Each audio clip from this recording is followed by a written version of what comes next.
Many public opinion have in the last days and weeks speculating seriously what is going to be the reaction of Russia, the reaction of Mr. Putin, the president of Russia, on the current escalation between Iran, United States of America, and Israel.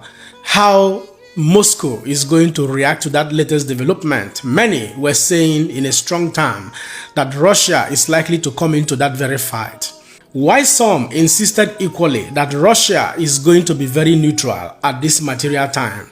In view of this, Mr. Putin, the president of Russia, has finally reacted to that very puzzling question. He has cleared the air while speaking at St. Petersburg International Economic Forum. The president of Russia has just said something that left very many disappointed and as well left very many very, very happy.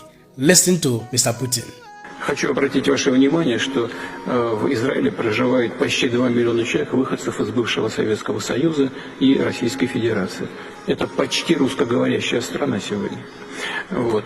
И мы, безусловно, всегда в новейшей российской истории учитываем этот фактор. Это первое. Второе. У нас In my last video, somebody was asking at the comment section whether Russia is going to step in for Iran to attack either Israel or the United States of America. I maintain categorically that at this material time, that Russia is going to or was going to be neutral in this fight. And in this video, you have seen it by yourself, although many of you may not understand the Russian language, but other newsline have actually published what Putin said in that very interview at St. Petersburg International Economic Forum. And according to verifiable information available on the internet space, Mr. Putin maintained that Israel is almost like a Russian-speaking country, that almost 2 million Russian-speaking people live in Israel, meaning that there are many Russian natives living in Israel, although these persons are Jews. You know, if I take you guys back a little bit into history, after the fall of Berlin Wall, many Russian-speaking Jews were allowed to leave the Soviet Union, you know, the Russian Federation. They were allowed to go, about 1 million of them, and later on, in the 2000, about 1 million of them was also allowed to go back to Israel. So that is to tell you that demography at this material time is playing a very significant role in the decision of the Moscow, in the decision of Russia. So in this case, demographic factors and geopolitical factors are the two, big thing here, the two big factors shaping the decision of Mr. Putin, the decision of Russia on whether to step in to give war aid to Iran or not. First of all, you have just had it. It will be very difficult for Putin to, send any missile to Israel, because it is obvious that that missile, might end up destroying, Russian natives who are Jews and who are Israelites. So blood is thicker than water, and language is a very emotional topic, which I tell people all over the world. I've always advised people, any countries of the world you travel to, if they are not English-speaking country, learn their language. The faster you learn their language, the easier for you to integrate into the society. So the emotional topic of language is playing a role now in the decision of Mr. Putin. The same thing is happening also in Africa. If you are following the war between the war that is going on in Democratic Republic of Congo, you know that Rwanda is constantly being accused of supporting the M23 rebel group. And this M23 rebel group, majority of them speaks near Rwanda. They speak Swahili as well as near Rwanda. So they speak the same language with Rwanda. And, no matter how you look at it, secretly or unsecretly, consciously or unconsciously, Rwanda government may be forced to be giving support to these people, because language is an emotional topic and blood will always be thicker than water. When you see people who speak the same language with you, it is almost like you are brothers and sisters. Then the other factor is the geopolitical factor. The world politics. Russia has a very good tie with Iran. In fact, not only Iran, but with many countries, many Arabian nations, especially in the Middle East. And because of these geopolitical factors, it will also be a pressure on Mr. Putin on what exactly to do, because even in Iran of today, many of their fighter jets, are of Russian origin. They are made by Russian, by Russian government and all of that. So that is to tell you how much of a connected, how much of a tie that Iran has with Russia. However, Mr. Putin is being very cautious to balance his stance, on this current war that is waging in the Middle East. He may not want to satisfy the Arabian nation by satisfying his ties with Iran while destroying Israel, where he believed that he has over 2 million, Russian-speaking people, as Jews living in Israel.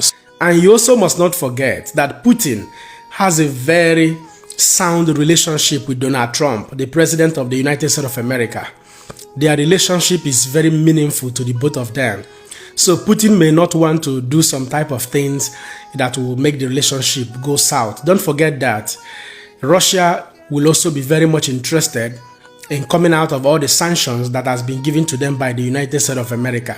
Yes, if you know anybody that lives in Russia, it is hard now for you to travel from Russia to the United States. So Putin would want to establish a perfect relationship with, Trump, with America once again, so that business and trade will continue.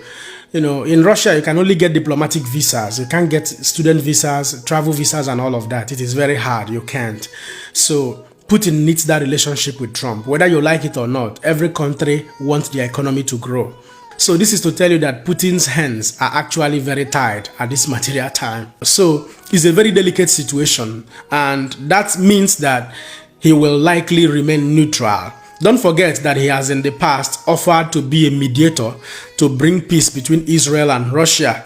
Although while both countries were still reviewing the offer he presented to them, I think Donald Trump dismissed that very proposal at some point.